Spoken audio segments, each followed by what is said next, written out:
Bostono krabas viduryje šių atostogų nuo Formulės 1 metu, nežinau, ką tai reiškia. Mes pas jūs grįžtame į žydruosius YouTube ekranus su atnaujintu aistra. Atnaujinta aistra, taip, smagu pasimatyti, rugpjūtis visokiojopo atostogų metas. Kaip tu leidai savo atostogas? Apdirbėt. Vienam sakiau, aš neatostogauju ir manęs paklausė, sako, o kur tu neatostogauji? Tai aš tada taip ir nutilau, tai vat.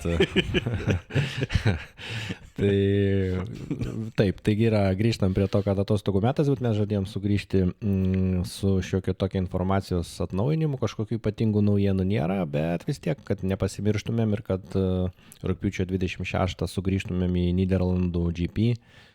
Reiškia, tas jau savaitgalis bus irgi 16 valanda su šiokiom tokiom naujienom jau ir su kažkokiom perspektyvom, kas ką pasikeitė, kas ką, kokie taškai, kokia situacija ir kokios perspektyvos ir šiaip visokios naujienos. Tai tik tiek, kad aš aišku, pats pagrindinis dalykas, kokią įžangą noriu padaryti, kad teks man, kaip sakei, nusižeminti, bet ne tai, kad nusižeminti, bet pasveikinti tave su pergale. Ką aš laimėjau? Tu laimėjai, mes dėrėjomės, kad Perezą atleis. Reiškia, po Belgijos, ne? Po Belgijos GP, kad jis taip prastai važiuoja, bet vis tik tai čia pašnekėsim, kodėl mūsų manimų, ar tavo, ar mano manimų atleido, neatleido, bet iš tikrųjų jo neatleido. Pašnekėsim, ar tikrai jie atleido, ar ne. Tai pačią pirmą vasaros dieną po Belgijos GP pirmadienis, kai buvo po sekmadienį ir pranešė, reiškia, kad jau su juo pratęsta sutartis Red Bulliai, ne tai, kad pratęsta, ne tai pasakiau, kad viskas tvarkoja, Perezas važiuoja toliau. Tai va, tai ledų porcija tokia, bet, kad nebūtų taip prastai, aš pagalvojau, kad paprasta ledų porcija, nei šis, nei tas, tai užsakiau specialiai gamyklai, kad Bostono krabo logotipų bent jau vaflį įdarą padarytų, žinai. Tai va, tau yra, aišku, čia kai vaflis yra, sakykime, jisai, gal ir nelabai jums visi matosi, bet vis tiek jisai su mūsų logotipu, tai štai tau šaukštukas, ačiū. Štai tau ir dar kartą sveikinu su pergalė lažybose. Ir aš savo tai, paprasta, kad tau nebūtų liūdna, tai reiškia. Esmė vis tiek yra, kad tu nusipirkai ir savo, bet ir nupirkai man. Ir reiškia, kad vis tiek įgyvendintas yra laimėjimo motyvas. Ir aš noriu padėkoti savo šeimai, savo Perezui, kad jis išliko ir Horneriui su šituogi Helmutu Marko. Kad tenksis labai nečiapsėti Horneriui ir Helmutui Marko, kad jie kažkaip labai taip apkeitė nuomonę labai staiga per atrodytų kelias dienas apie Perezą. Jie šiaip, kaip ir mėtydavosi pirmyn atgal. Kažkaip atrodo vieną dieną, kaip ir maždaug varyk, Perezai dar galim. Aišku, Helmutas gal buvo Marko šiek tiek labiau ir tiesiogiai agresyvus, žodžiais. Taip. Bet kartais mažiau, bet toks labiau gal ne Perezo pusėje. Bet esmė tame, kad, visgi sakė, Perezas gerai važiuoja, mes turim jį pasilikti, kad jis čia labai svarbus. Ir buvo tokių, aš nežinau, kiek tame tiesos yra, bet aišku, niekada nesužinosim. Gal. Bet buvo tokių gandų, nežinau, kiek jie tokie konspiracinės teorijos, gal reikėtų sakyti, nes nėra tam pagrindimo, kad Liberty Media, tai yra savininkai visos Formulės 1, jie pasibeldė į Hornerio ir Helmuto Marko kabinetą, juos įleido ir sako, girdi. Sako, Meksikui, žinot, kiek turi fanų ir kiek atneša fanai tie į biudžetą Formulės? Žinot, kad išeina dokumentika apie Perezą? Žinot, kas bus, jeigu jis atleisi dabar? Ir tada jie išėjo ir pasakė, Perezas, šitas Horneris ir Marko sako, Perezas yra būtent tai, ko reikia Red Bulliui.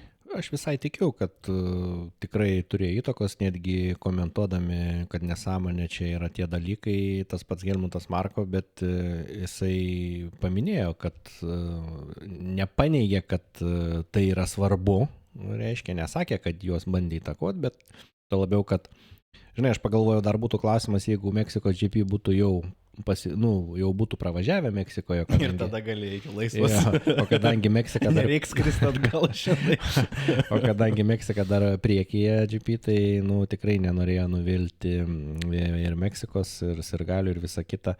Bet aš iš tikrųjų galvočiau, gal netgi pusė tiesos yra tame, kad gal ir o ką dabar čia taip staigiai pakeisi, sunku ir pasakyti, ar čia tikrai geriau bus, ir tai turbūt turėjo įtakos, nes, reikia bandyti iš Pereso išspausti, kas jau įmanoma, vis tik tai dar man patiko mintis, kad Marko sako, reiškia, mes Peresui atstatysim visus sezono pradžioje buvusius nustatymus automobilio, žinai, tai kaip telefone tu ten prisikuri visokių dalykų ir paskiau gamyklinį nustatymai, nieko nebežinai vėl kaip daryti, bet puikiai važiuoja. Aš įsivaizduoju, Perezas skambino Marko, kažką prispaudžia, nevažiuoja.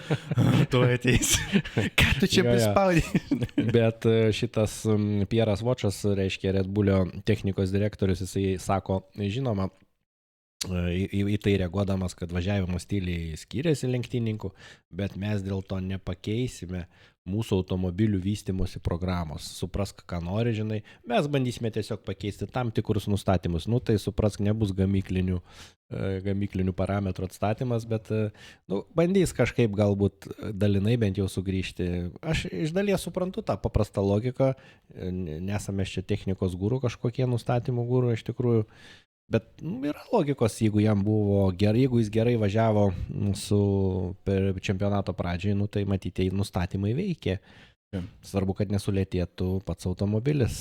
Yra tokių irgi pasakymų apie nustatymus, kalbant, kad stebėjosi, kodėl, sirgaliai forumuose ir visokiose, kur paskaitau karts nuo karto naujienas, stebėjosi, kodėl, žinai, Red Bullis atrodo, negi jie nebetobulina ir nieko nebedaro bolidai, paliko, o visos kitos 9 komandos esą jau, žinai, tik tobulina. Tai kažkas visai teisingai ir sako, kad kai ten viskas yra milisekundžių tikslumu, kai viskas yra milimetrų ten paskaičiuota ir panašiai, kiekvienas tavo pokytis bolido kėbulė, ar tai būtų sparnas, ar tai oro intakas, ar kas nors, ar temperatūros pokytis per laipsnį, jisai daro įtaką visai konstrukcijai. Tai natūralu, kad tu vieną dalyką pakeiti ir kažkas nebetinka nebe tame dalyke, kurį tu atnaujinimą uždėjai, o visur kitur. Tai labai sunku kartais nustatyti būna, kas šį neveikia. Čia tikrai sudėtinga nustatyti, bet, šiuolaikiniai visokie programinė įranga, technologijos, dirbtinis intelektas ir taip toliau, tikriausiai, bet niekas nepakeis Niujo, su kuriuo mes jau kaip ir girdėjom, kad jau Aston Martin praneš rugsėjai, kad pasirašė su Niuju sutartį 3 metų, 100 milijonų už 3 metus. Eina savo, 33 milijonai periodų tau būtų. Ir Ferrari matyt, Niujo kaina buvo per didelė, gal ne tiek 100 milijonų, kiek dar būtų suveikė tai, kad Niujus, kaip ir buvo gandai vėl tie patys, kad jis norėjo ir kas yra natūralu ir turėti ne tai, kad balso teisę, bet ir įtaką turėti, kad jo sprendimai būtų būtent tokie, ne kitokie. Tada, jis tik tada gali siekti rezultatų. Vos ne veto teisės, kad turėtų tam tikriems sprendimams. Tai italai, vis tiek nenori taip jau visiškai atiduoti savo itališkos komandos, valdyti kažkam, ar bent dalinai valdyti, įtakoti kažkam kitam. Tai šitoj vietoj irgi nesuėjo čia. Bet ar tu žiūrėk irgi, aš sutikčiau. Aš irgi sutinku. Aš Strollą suprantu, jeigu jau meti pinigus ir tu pasitikė, reiškia, Niujų, tai... Tu palauk, tu sakytum, kad tu atvirkščiai, ne, aš kaip būčiau norėjęs klausti, ar aš tai suprantu Ferrari, įsivaizduok, tu turi kokį nors... Aš suprantu, bet aš daryčiau kaip Strollas, nes, jeigu tu ten vos ne milijardą investuoji, pirkdamas ten Alonso anksčiau, dabar, jeigu Niujį, reiškia, paskelbs, tai duok jam ir teisę daryti, nes jeigu kažkoks mano technikos inžinierius... Bet ar jis vienas viską pats sugebės viską taip gerai pavaryti ir po to gal tik jisai... O kaip tau atrodo, kaip čia sako, dėl ko suprastėjo Red Bullio rezultatai dabar? Nes Niujai nebedirba ties Red Bullio. Sensta dėl to. Jau demencija senatė. Niujai sensta. Ne, čia aišku juokais, bet... Bet yra mintis, kad kadangi jau su Red Bulliu atsisveikino Niujus, ir jis jau nebeprileidžiamas prie Windowsus ištrynė, užrakina ir pasvardą. Ir todėl, tokia sąmokslo teorija, nėra Niujo, nėra Red Bullio. yra Newey's ir Aston Martinas. Va čia būtų iš tiesų įdomu, žinai, Dėl kitos ledų porcijos. Sakai, o kada mes išsiaiškinsim, ar Aston Martin, ar išsiaiškinsim? Ar Aston Martin kitais metais prašoliuos normaliai, bet aišku, čia labai, kitais metais gal ne, čia ne per dieną, tai spręsi gal dėrybas, tas lažybas. Ir laukia tos vienos ledų porcijos metus, žinai. Jo, okay. Svarbu garbė. Nu, tai iš 10 eurų. Čia jau kiti reikalai. Tai va, tokios tos naujienos, ne visos aišku. Red Bull, jeigu apie Red Bull šnekant, tai turi savo dar vieną perspektyvų lenktynininką, prancūzą Isaką Hadžiarą, ar kaip Hadžiarą, nežinau kaip jį vadinti. Galvoju, kad sakysi, Pieras Gaslis, kuris anksčiau Red Bull'e važiavo ir sudegė. 19-metis po 10 etapų užtikrintai pirmauja Formulėje 2. Lenkdamas Birmaną, mums žinoma, Fittipaldi, sūnų žinoma lenktynininko Kimi Antonelli, tą, apie kurį mes kalbėsim, reiškia, kad ir tu paminėsi, kad jau galbūt jisai bus Mercedes-ose.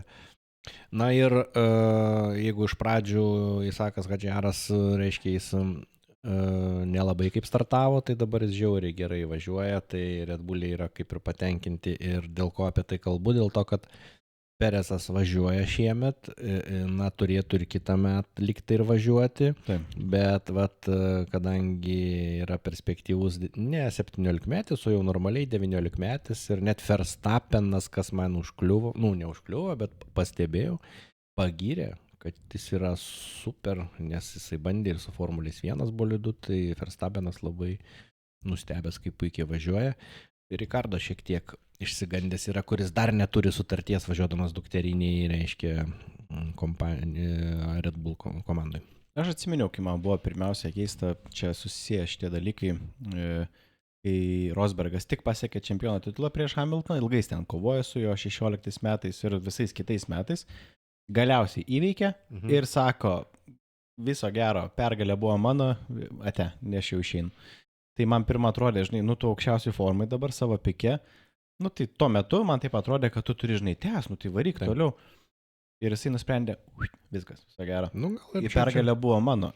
O Ricardo, jisai kažkaip, jam pinigų tikrai, jeigu taip įman grinai materialiai žiūrint, pinigų jam tikrai netrūks, jis karjerą turės ir televizijoje, nes labai charizmatiškas ir iškalbus ir taip toliau, ir geras reklaminis veidas, visko.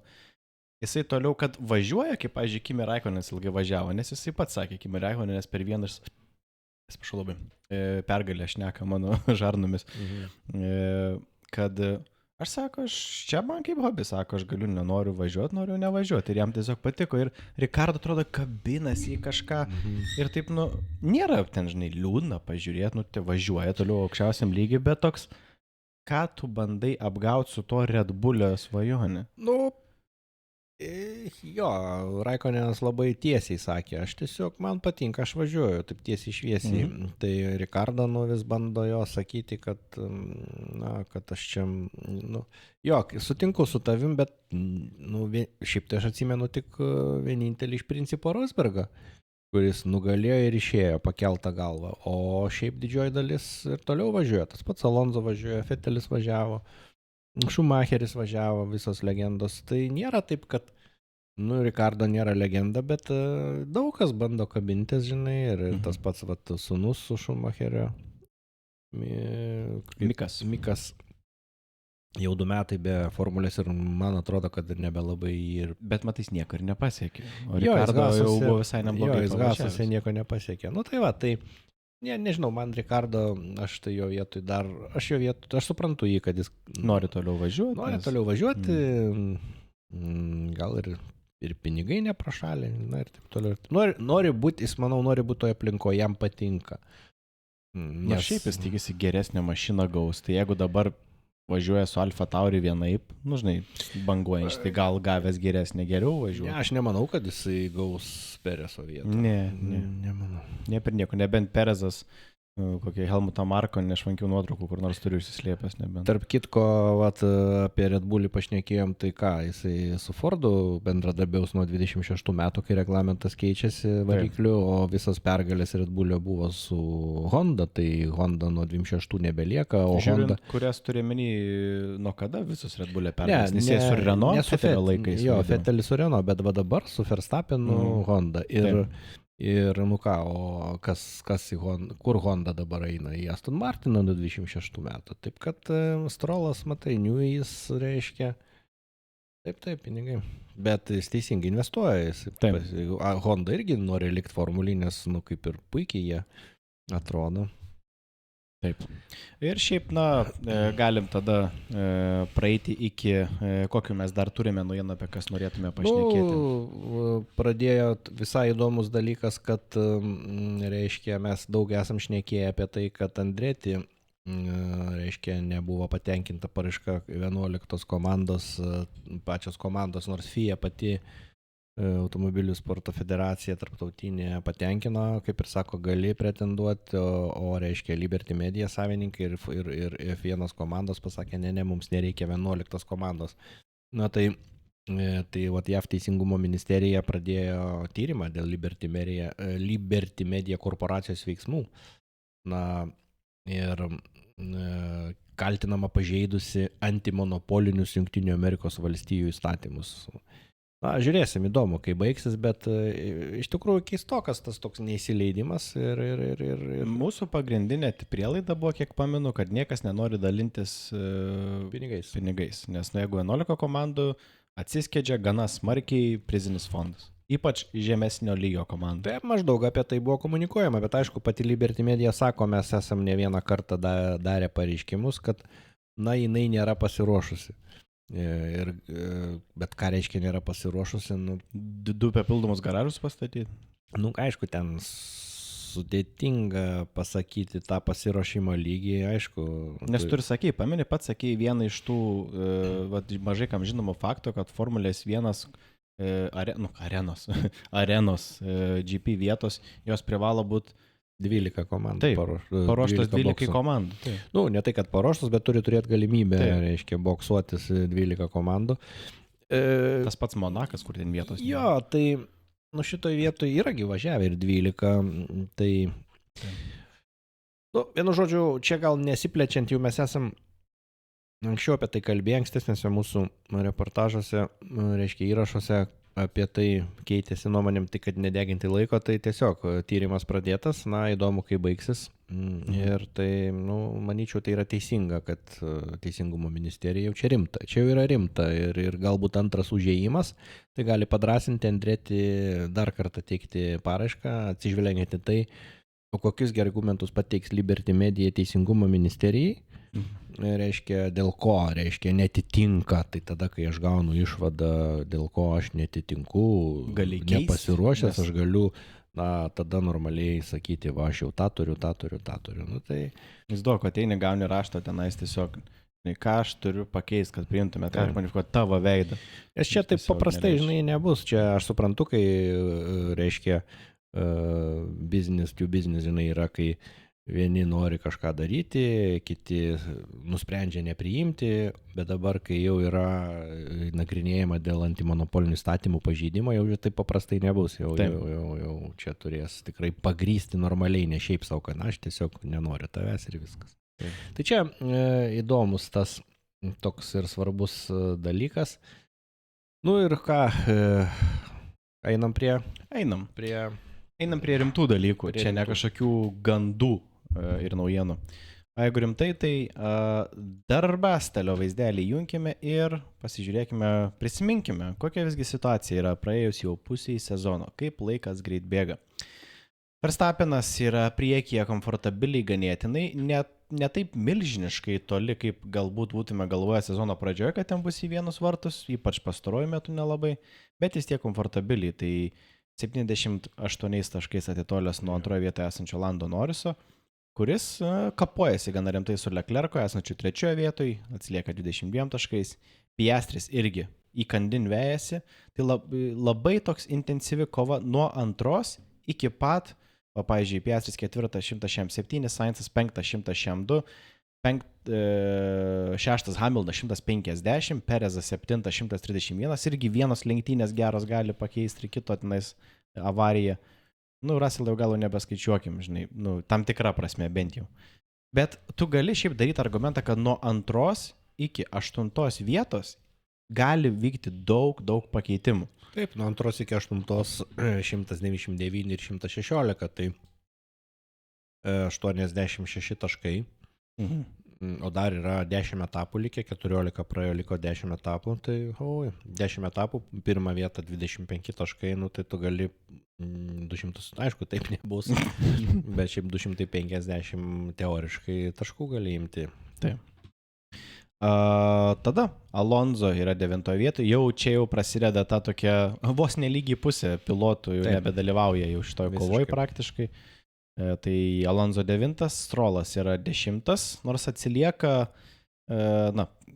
vos ne dvigubai, tiksliau daugiau negu dvigubai, bet šiais metais jis kur kas, arčiau Alonso negu buvo praeitais. Tai galima tik pasidžiaugti, kad yra didesnė konkurencija tokia. Hulkenbergas šaunuolis šį sezoną su Haasais 22 taškai, su jo lygiai turi Tsunoda, bet Hulkenbergas šiuo metu yra aukščiau. Ricardo 13, nelaimingas skaičius, gal dėl to taip nesiseka. Bermanas vis dar vieną kartą nuvažiavęs 14. Gaslis iš Alpine, ko nesitikėjo, kai kurie žiūrovai mūsų yra 15. Magnusinas 16, kol kas dar neturi starties su jokia komanda ir masto apie Endurance Racing. Ištvermės lenktynės, Okonas 17, Albonas 18 ir Joe 19, Sargentas 20 ir Bottas sugebėjo būti 21 iš Kik Zauber komandos 20 pilotų rotacijų. Kokie tavo šiaip yra emocija žiūrint į tokius rezultatus, įstrigusios tokios, mintis tavo kokios būtų? Man dabar vis tiek galvoju, kad apie galą labiau kalbant, kad Kik Zauberis, paims vieną tašką, nežinau, ar Joe ar Bottas.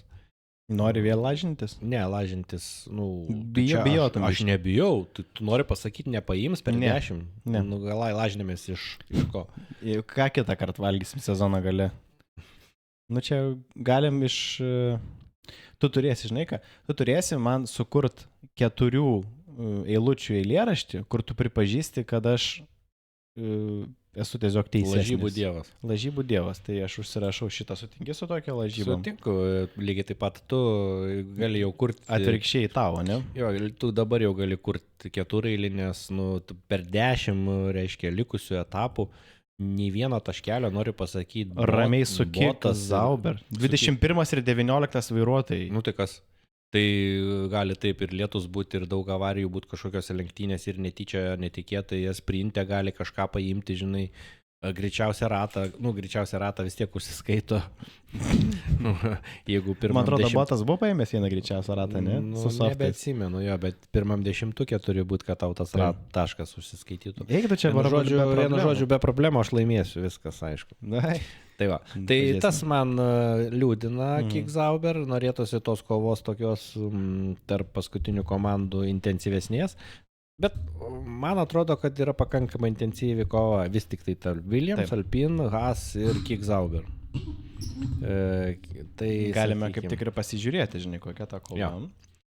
Aš vis nei tą permetu, atsiprašau, ne visai gražus perjungimas buvo, bet štai konstruktoriai mūsų, kurie su Lego žaidžia visą laiką, Red Bullis priekyje, bet jau nebe taip komfortabiliai, 42 taškais.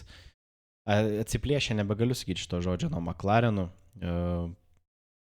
Čia gali pasibaigti, aišku, didelės nesėkmės atveju per 2 lenktynės. Ypatingos nesėkmės atveju per 1, jeigu atims taškų už kažką. Bet tarp kitko, žinai ką, aš dabar nutrauksiu pats save. Nutrauk. Džordžą Russellą diskvalifikavo. Ar mes apie tai šnekėjom? Ne. Kuria prasme nieko nežinau. Kai jisai nesvėrė per mažai. Ar mes apie tai šnekėjom, kada atėmė pergalę iš jo? Atvažiavo pirms Belgijai. Ai, ne, mes nešnekėjom, nes mes užbaigėm transliaciją, bet komentaruose vienas mūsų, kuris prieš prenumeratorių žiūri, parašė, Tai kas, tarkim, žiūrėjo mūsų įrašą, matė komentaruose, kad vis tik tai buvo diskvalifikuotas Russellas. Atvažiavo pirmas, džiaugiasi ir pritrūko kiek ten 1,5 kilogramų. 1,5 kilogramų. Skaičiau, kad spa trasoj nevažiuoja jie atvėsimo rato aplink visą tą, perimetrą. Kaip paprastai būna trasose. Ir jie guminukus nuo trasos renkasi ant padangų, kad svertų daugiau. Ja, tai kas ten minėjo iš ar Horneris Red Bullio, kai sako, tai jeigu jūs prisimena, dėl ko laimėjo, jisai vieną sustojimą darė, kai visi du sustojimus darė į boksus Russellas ir Hamiltonas. Atsit padangos taip nusidrožė.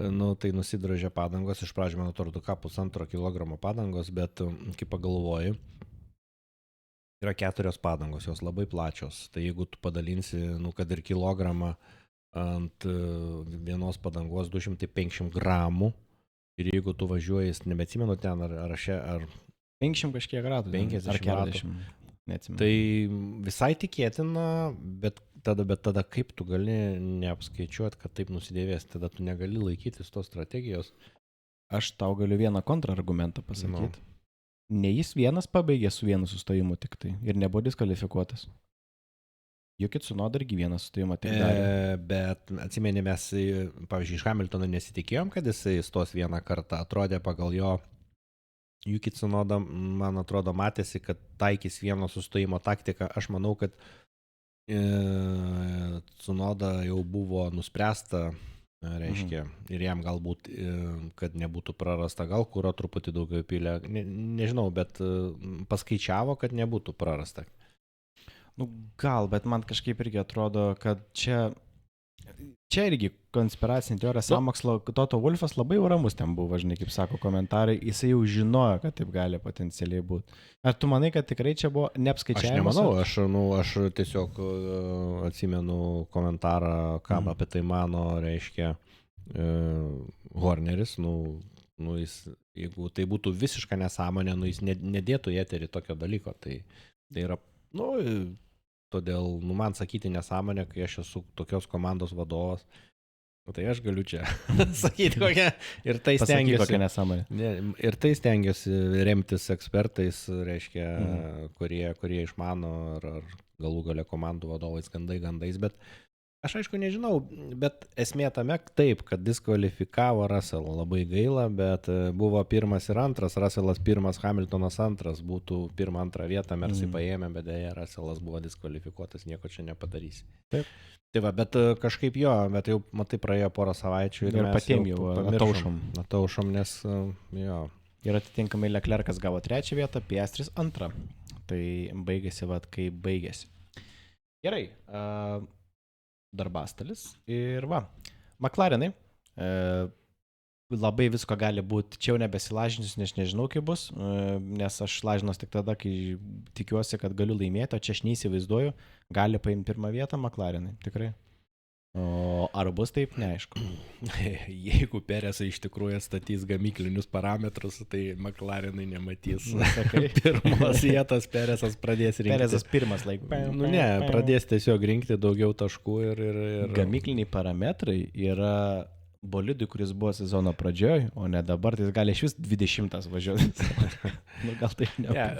Atsakant ne jokais, nemanau. Aš manau, bus vis tik tai nedidelė persvara Verstappenas čempionas ir Red Bulliai bus konstruktorių taurės čempionai, bet McLarenai šaunuoliai. Šiaip tai aš norėčiau, kad jie liktų antri, nes jiems kvėpuoja Ferrari į nugarą. Atsilikimas dar mažesnis, tai yra tik tai 21 taškas, 21. Norėskit akis, ne? Akis, kodėl akis, nežinau, 21 akis. Akis už akį. Iš kur tas kilęs 20 akių, ne 22 taškų skirtumo. Ne dėl kauliukų? Kauliukai akis turi. Žinok, nežinau, dabar bandau. Išmečiau 3 akis. Galbūt, kažkas to. O vadintavot kauliukų akim, ar tiesiog tiek išmečiau? Čia manęs vienas klausė, taip žinai, sako, krepšinį žiūrėjom per olimpiadą finalą, jau sakau, 3 akim, reiškia, amerikiečiai tik tai priekyje prieš prancūzus. Ar ten kažkiek buvo, žiūri mane, kokiom akim. O jaunas ar ne, kolega? 30 metų. Jis sako, kokiom akim. Ir tada aš supratau, kad, taškais, sakau, o kodėl sako akim? Nu ir tada bandžiau prisiminti, tai dabar irgi. Tai už mane dar jaunesnis, su kokiais jaunais berniukais bendrauji. Tai nesvarbu. Supratau. Galima važiuoti toliau. Dabar reiškia, tai va. Tai Ferrari įkvėpo į nugarą, tai man svarbu McLarenai, kad antrą vietą vis tik išlaikytų. Bet šiaip tai keista, Ferrari nelabai liktai kažką rodo, bet jie kaip jie atsiplėšė nuo ketvirtų esančių vietų Mercedesų, beveik per 100, nu ne visai, bet beveik per 100. Tai 80, sakykime. 80 taškų, nu tai čia daug. Tuo labiau, kad vis tiek pirmas, antras, trečias vietas ima McLaren ir Red Bulliai. Nu, vis tiek tai tu neimsi visą laiką po 25 taškus. Tai Mercedesai, manau, ir liks ketvirti. Na tai va, tai. O toliau tie likučiai. Nu tai Aston Martinai bus per vidurį, tvirtai 5, tik su 73 taškais, o toliau, vat, kaip sakiau, nuo 6 šiaip vietos iki paskutinės, aš aišku suprantu, dukterinė Red Bull komanda. Reiškia 34 taškus, Kik Zauberis, iš kurio susidėrėjom 1 tašką. Taip, nerealu, kad Kik Zauberis reiškia užimtų 6 vietą, bet vis tiek čia yra tas paskutinis vis tik sakyčiau 5-tukas, nes 34 taškai ir 0, nu šiaip nėra didelis skirtumas. Su to, taip kaip jie važiuoja, tai čia yra kaip pėsčiom iki mėnulio. Aš tai sakyčiau, kad jau 6-7 vietos jau yra tarp šitų dviejų būtent komandų. Klausimas, ar Haasai, ar Red Bullio dukterinė ten bus. Aš manau, kad čia jau jie tik tarpusavį. Sutinku.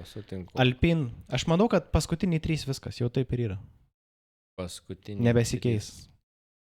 Mano toks spėjimas būtų, jau neišlažinimas, tiesiog. Šiaip aš manyčiau, kad paskutiniai 6 liks tokiese vietose, kaip ir yra. Visi Aston Martin bus 5, Red Bull dukterinė 6, Haasai 7. Alpinai 8, 9 Williams 10. Gali būti. Tik Kik Zauber 1 tašką tikrai turės, aš manau. Tai. Jo, bet nuo to nepasikeis jie, bet aš, tu drąsiau sakai, bet dabar kaip pagalvoju, logiškai iš tiesų. Ir netgi Mercedesai liks 4, tai praktiškai ir Red Bulliai, intriga liko, šiaip nenoriu liūdinti, bet intriga tik dėl 2-3 vietos konstruktorių tauriai, ar McLaren, ar Ferrari.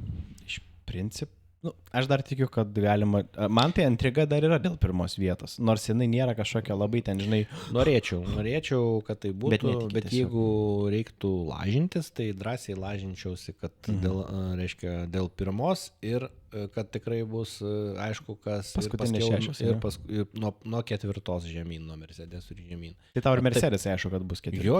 Tai tau 7 netgi komandos aiškios. 8. Man 8 aiškios, tu pažiūrėk, Mercedesai 266 taškai, kas juos pavys žemiau, nieks nepavys, o jie per 8 atsilieka nuo Ferrari, tai ne. Teisingai. Tuo labiau, kad dar vieną informaciją, kad prognozuoja, kad Hamiltonui jau natūralu praktiškai nieko nebesakys, nes jis į Ferrari pereina nuo kitų metų.